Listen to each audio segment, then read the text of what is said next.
ಸಿದ್ದರಾಮಯ್ಯ ರಾಜೀನಾಮೆ. ರಾಜ್ಯಪಾಲರಿಗೆ ರಾಜೀನಾಮೆ ನೀಡಲಿರುವ ಸಿದ್ದರಾಮಯ್ಯ ಮಧ್ಯಾಹ್ನ 3 ಗಂಟೆಗೆ ಸಿಎಂ ಸಿದ್ದರಾಮಯ್ಯ ಅವರು ರಾಜ್ಯಪಾಲರನ್ನ ಭೇಟಿ ಮಾಡ್ತಾರೆ. ಭೇಟಿಯನ್ನ ಮಾಡಿ ತಮ್ಮ ರಾಜೀನಾಮೆ ಪತ್ರವನ್ನ ಸಿದ್ದರಾಮಯ್ಯ ಅವರು ನೀಡಲಿದ್ದಾರೆ. ನಿನ್ನೆ ಹೋಗಿ ಭೇಟಿ ಮಾಡಲಿಕ್ಕೆ ಒಂದು ಸಮಯಾವಕಾಶವನ್ನು ಕೂಡ ಕೇಳಿದ್ರು. ಇವತ್ತು 3 ಗಂಟೆಗೆ ಒಂದು ಸಮಯಾವಕಾಶವನ್ನು ಕೂಡ ಕೊಟ್ಟಿದ್ರು. ಬ್ರೇಕ್ಫಾಸ್ಟ್ ಸಭೆಯಲ್ಲಿ ರಾಜೀನಾಮೆ ಘೋಷಿಸಿದ ಸಿದ್ದರಾಮಯ್ಯ. ಸಚಿವರ ಮುಂದೆ ರಾಜೀನಾಮೆ ನೀಡುವ ಬಗ್ಗೆ ಸಿದ್ದರಾಮಯ್ಯ ಅವರು ಘೋಷಿಸಿದ್ದಾರೆ. ಭಾವನಾತ್ಮಕವಾಗಿ ಸಿದ್ದರಾಮಯ್ಯರನ್ನ ಸಮಾಧಾನ ಪಡಿಸಿದ ಡಿಕೆ ಶಿವಕುಮಾರ್. ಹೈಕಮಾಂಡ್ ಸಂದೇಶದ ಬಗ್ಗೆ ಸಚಿವರಿಗೆ ವಿವರಿಸ್ತಾ ಇರುವ ಸಿದ್ದು. ಸಚಿವರಿಗೆ ಹೈಕಮಾಂಡ್ ಸಂದೇಶವನ್ನ ಸಿದ್ದರಾಮಯ್ಯ ಅವರು ರವಾನೆ ಮಾಡಿದ್ದಾರೆ. ಸಿದ್ದರಾಮಯ್ಯ ಅಕ್ಕಪಕ್ಕದಲ್ಲಿ ಕುಳಿತಿರುವ ಪರಮೇಶ್ವರ್, ಡಿಕೆ ಶಿವಕುಮಾರ್, ಇಷ್ಟು ದಿನ ನೀವು ಕೊಟ್ಟ ಸಹಕಾರಕ್ಕೆ ಧನ್ಯವಾದ ತಿಳಿಸ್ತೇನೆ. ಇಷ್ಟು ದಿನ ನೀವೇನೆಲ್ಲ ಸಹಕಾರವನ್ನ ಕೊಟ್ಟಿದ್ದೀರಾ ಅದಕ್ಕೆ ನಾನು ಧನ್ಯವಾದವನ್ನ ತಿಳಿಸ್ತೇನೆ. ಬ್ರೇಕ್ಫಾಸ್ಟ್ ಸಭೆಯಲ್ಲಿ ಸಚಿವರಿಗೆ ಸಿದ್ದರಾಮಯ್ಯ ಕಿವಿ ಮಾತನ್ನ ಹೇಳಿದ್ದಾರೆ. ಕೆಲವೊಂದಿಷ್ಟು ಸಲಹೆಗಳನ್ನ ಕೊಟ್ಟಿದ್ದಾರೆ. ಬ್ರೇಕ್ಫಾಸ್ಟ್ ಸಭೆಯಲ್ಲಿ ರಾಜೀನಾಮೆಯನ್ನ ಘೋಷಿಸಿದ್ದಾರೆ ಸಿದ್ದರಾಮಯ್ಯ. ಸಚಿವರ ಮುಂದೆ ರಾಜೀನಾಮೆ ನೀಡುವ ಬಗ್ಗೆ ಘೋಷಿಸಿದ ಸಿದ್ದು. ಭಾವನಾತ್ಮಕವಾಗಿ ಸಿದ್ದರಾಮಯ್ಯ ಅವರನ್ನ ಡಿಕೆ ಶಿವಕುಮಾರ್ ಅವರು ಸಮಾಧಾನ ಪಡಿಸಿದ್ದಾರೆ. ಹೈಕಮಾಂಡ್ ಸಂದೇಶದ ಬಗ್ಗೆ ಸಚಿವರಿಗೆ ಸಿದ್ದು ವಿವರಿಸಿದ್ದಾರೆ. ಯಾಕೆಂತಂದ್ರೆ ಈಗ ಸಚಿವರಿಗೂ ಕೂಡ ಕೆಲವೊಂದಿಷ್ಟು ಗೊಂದಲಗಳಿರುತ್ತೆ. ಬಹಳ ಮುಖ್ಯವಾಗಿ ಈಗ ನಾಯಕತ್ವ ಬದಲಾವಣೆ ಆದ್ರೆ ವಾಟ್ ನೆಕ್ಸ್ಟ್ ಅನ್ನೋ ಕ್ವಶನ್ ಬರುತ್ತೆ. ಅದರ ಜೊತೆಗೆ ಅವರ ಸ್ಥಾನದ ಉಳಿವು ಅಳಿವಿನ ಪ್ರಶ್ನೆ. ಈಗ ನಾಯಕತ್ವ ಬದಲಾವಣೆ ಆದಂತಹ ಸಂದರ್ಭದಲ್ಲಿ ಸಚಿವ ಸಂಪುಟ ಪುನರಚನೆಯನ್ನ ಮಾಡ್ತಾರೆ. ಸಚಿವ ಸಂಪುಟ ಪುನರಚನೆ ಮಾಡಿದ್ರೆ ನಮ್ಮ ಸ್ಥಾನ ಉಳಿಯುತ್ತಾ ಅಥವಾ ನಮ್ಮ ಸ್ಥಾನವನ್ನ ಕೈ ಬಿಟ್ಬಿಡ್ತಾರಾ ಒಂದು ಮಂತ್ರಿಗಿರಿಯಿಂದ ಅನ್ನೋ ಸಾಕಷ್ಟು ಪ್ರಶ್ನೆಗಳಿರುತ್ತೆ, ಸಾಕಷ್ಟು ಗೊಂದಲಗಳಿರುತ್ತೆ. ಅದರ ಜೊತೆಗೆ ನೀವು ರಾಜೀನಾಮೆ ಕೊಡಬಾರ್ದು ಅಂತ ನಿನ್ನೆಯೂ ಕೂಡ ಕೆಲವೊಂದಿಷ್ಟು ಸಚಿವರು, ಶಾಸಕರು ಸಿದ್ದರಾಮಯ್ಯ ಅವರ ನಿವಾಸಕ್ಕೆ ದೌಡಾಯಿಸುವ ಕೆಲಸ ಕೂಡ ಮಾಡಿದ್ರು. ಜೊತೆಗೆ ಸಿದ್ದರಾಮಯ್ಯ ಅವರ ಮನವರಿಕೆ ಮಾಡಲು ಕೂಡ ಸಕಲ ರೀತಿಯಲ್ಲೂ ಕೂಡ ಪ್ರಯತ್ನ ಮಾಡಿದ್ರು. ಹೈಕಮಾಂಡ್ ಜೊತೆ ನಾವು ಮಾತನಾಡ್ತೀವಿ, ನೀವು ರಾಜೀನಾಮೆಯನ್ನ ಕೊಡಬೇಡಿ ಅಂತ ಕೂಡ ಮನವಿ ಕೂಡ ಮಾಡ್ಕೊಂಡಿದ್ರು. ಆದ್ರೆ ಸಿದ್ದರಾಮಯ್ಯ ಅವರು ಯಾವುದೇ ಕಾರಣಕ್ಕೂ ಕೂಡ ನನ್ನ ನಿರ್ಧಾರವನ್ನ ಸಡಿಲಿಕೆ ಮಾಡೋದಿಲ್ಲ. ಹೈಕಮಾಂಡ್ ಯಾವ ಸೂಚನೆಯನ್ನ ನೀಡಿದೆ ಆ ಒಂದು ಸೂಚನೆಯನ್ನ ಪ್ರತಿಯೊಬ್ರು ಕೂಡ ಪಕ್ಷದಲ್ಲಿರುವವರು ಪಾಲನೆಯನ್ನ ಮಾಡಲೇಬೇಕು. ಅದೇ ರೀತಿ ಈಗ ರಾಹುಲ್ ಗಾಂಧಿ ಅವರು ಸೂಚನೆಯನ್ನ ನೀಡಿರೋದ್ರಿಂದ ಅದನ್ನ ನಾನು ಪಾಲನೆ ಮಾಡೇ ಮಾಡ್ತೀನಿ ಅಂತ ಸಚಿವರನ್ನ, ಶಾಸಕರನ್ನ ಸಮಾಧಾನ ಪಡಿಸುವ ಕೆಲಸವನ್ನು ಕೂಡ ಮಾಡಿದ್ರು. ಭಾವುಕ ಕ್ಷಣಕ್ಕೆ ಸಾಕ್ಷಿಯಾದ ಬ್ರೇಕ್ಫಾಸ್ಟ್ ಮೀಟಿಂಗ್.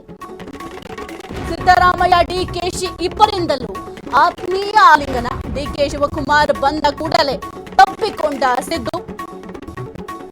ಸಿದ್ದು ಕಾಲಿಗೆ ಬಿದ್ದು ಆಶೀರ್ವಾದ ಪಡೆದ ಡಿಕೆ ಶಿವಕುಮಾರ್.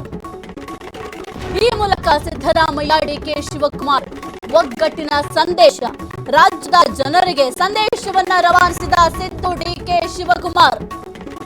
ಭಾವುಕ ಕ್ಷಣಕ್ಕೆ ಈಗ ಬ್ರೇಕ್ಫಾಸ್ಟ್ ಮೀಟಿಂಗ್ ಸಾಕ್ಷಿಯಾಗಿದೆ. ಸಿದ್ದರಾಮಯ್ಯ, ಡಿಕೆಶಿ ಇಬ್ಬರಿಂದಲೂ ಕೂಡ ಆತ್ಮೀಯ ಆಲಿಂಗನ ಮಾಡಲಾಗಿದೆ.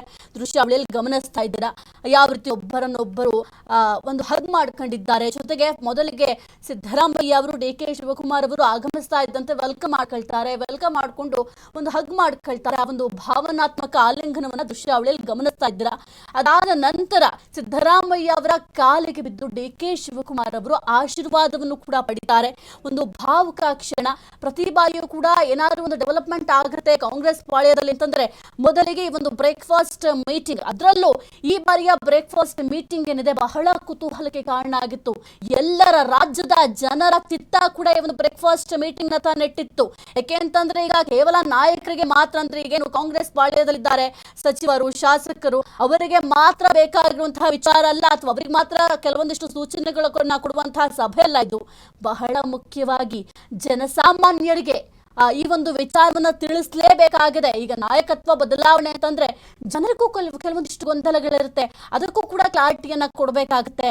ಸದ್ಯಕ್ಕೆ ಸುದ್ದಿಗೋಷ್ಠಿ ಮಾಡುವ ಸಾಧ್ಯತೆಗಳು ಕೂಡ ಇದ್ದಾವೆ. ಯಾಕೆ ಅಂತಂದ್ರೆ ಏನೆಲ್ಲ ಅಪ್ಡೇಟ್ ಆಯ್ತು, ಈಗ ಸಚಿವರ ಬಳಿ ಏನೆಲ್ಲ ಚರ್ಚೆ ಮಾಡಿದ್ರು ಅನ್ನೋದು ಕೂಡ ಬಹಳ ಮುಖ್ಯ ಆಗುತ್ತೆ.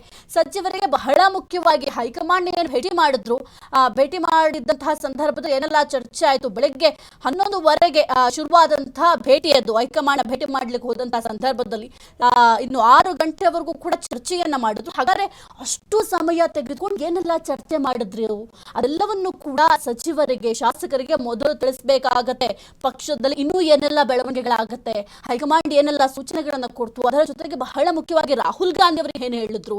ಈಗ ರಾಜ್ಯ ರಾಜಕಾರಣದಿಂದ ಒಂದು ವೇಳೆ ಈಗ ಸಿದ್ದರಾಮಯ್ಯ ಅವರು ಹೊರಗುಳಿದ ನಂತರ ಏನ್ ಮಾಡ್ತಾರೆ, ಈಗ ರಾಷ್ಟ್ರ ರಾಜಕಾರಣಕ್ಕೆ ಎಂಟ್ರಿ ಆಗ್ತಾರೆ ಅನ್ನೋ ಒಂದು ವಿಚಾರ ಕೂಡ ಇದೆ. ಹಾಗಾದ್ರೆ ರಾಹುಲ್ ಗಾಂಧಿ ಅವರು ರಾಷ್ಟ್ರ ರಾಜಕಾರಣಕ್ಕೆ ಎಂಟ್ರಿ ಆಗ್ಬೇಕು ಅಂತ ಏನಾದ್ರು ಆಫರ್ ಕೊಟ್ಟಿದ್ದಾರೆ? ಇದೆಲ್ಲದರ ಬಗ್ಗೆ ಕೂಡ ಸರ್ವೇ ಸಾಮಾನ್ಯವಾಗಿ ಸಚಿವರು ಪ್ರಶ್ನೆ ಮಾಡೇ ಮಾಡ್ತಾರೆ. ಯಾಕೆಂತಂದ್ರೆ ಆಲ್ಮೋಸ್ಟ್ ಸಚಿವರು ಸಿದ್ದರಾಮಯ್ಯ ಅವರನ್ನ ಬಿಟ್ಕೊಡ್ಲಿಕ್ಕೆ ಸಿದ್ಧರಿಲ್ಲ.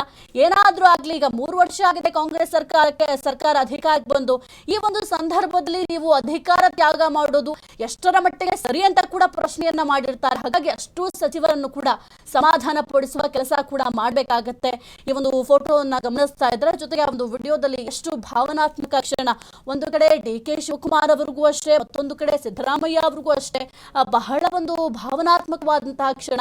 ಈಗ 3 ವರ್ಷ ಆಡಳಿತವನ್ನ ನಡೆಸಿದ್ದಾರೆ, ಅದರ ಜೊತೆಗೆ ಸಾಕಷ್ಟು ಸಾಧನೆಗಳನ್ನ ಮಾಡಿದಂತಹ ಸಾಧಕ ರಾಜಕೀಯದಲ್ಲಿ ಅಂತಂದ್ರೆ ಸಿದ್ದರಾಮಯ್ಯ ಅವರು.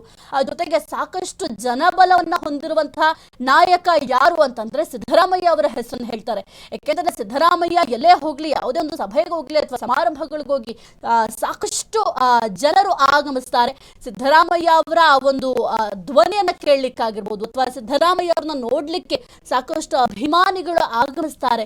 ಅಂಥದ್ರಲ್ಲಿ ಇಷ್ಟು ವರ್ಷ ಅಧಿಕಾರವನ್ನ ಮಾಡಿ, ಇಷ್ಟು ವರ್ಷ ಸಲ್ಲಿತವಾಗಿ ತನ್ನ ಅಧಿಕಾರವನ್ನ ನಡೆಸಿದಂತಹ ನಾಯಕ ರಾಜೀನಾಮೆಯನ್ನ ಕೊಡಬೇಕು ಅಂತ ಅಂದ್ರೆ ಅವ್ರಿಗೂ ಕೂಡ ಬಹಳ ಒಂದು ಭಾವನಾತ್ಮಕ ಕ್ಷಣ.